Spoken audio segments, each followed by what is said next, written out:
ഇതൊക്കെ എനിക്ക് ചേച്ചാലെ പണിയല്ലേ ഉള്ളൂ. എനിക്ക് വയ്യ ഒന്നും ഉണ്ടാകുന്നാണ് ഇമ്മ. സഫാ സഫാ അന്നല്ലേ ഞാൻ ഈ വിളിച്ചടാ, ഫോൺ അവിടെ വെച്ച് വാ. ഇമ്മ ഞാൻ വലിയ പണി ചെയ്യണോ കാണൂല, ഈ ഫോൺ എടുക്കണത് മാത്രം നിങ്ങൾ കാണുള്ളൂ. എനിക്കൊരു ശനി ഞായർ ലീവ് കിട്ടിയാ പിന്നെ അന്ന് ഞാൻ കൊണ്ട് പണി എടുപ്പിച്ചിട്ടില്ലേ, നിങ്ങൾക്ക് ഒരു സമാധാനം ഉണ്ടാവില്ല. എടുപ്പച്ചോടെ പുറത്ത് കുത്തിർത്താൽ എന്നെ ഉണ്ടാവില്ലേക്കാരല്ലേ.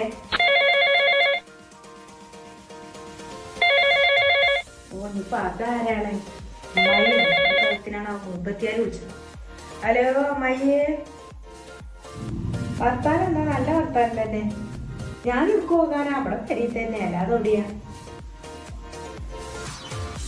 തന്നെ.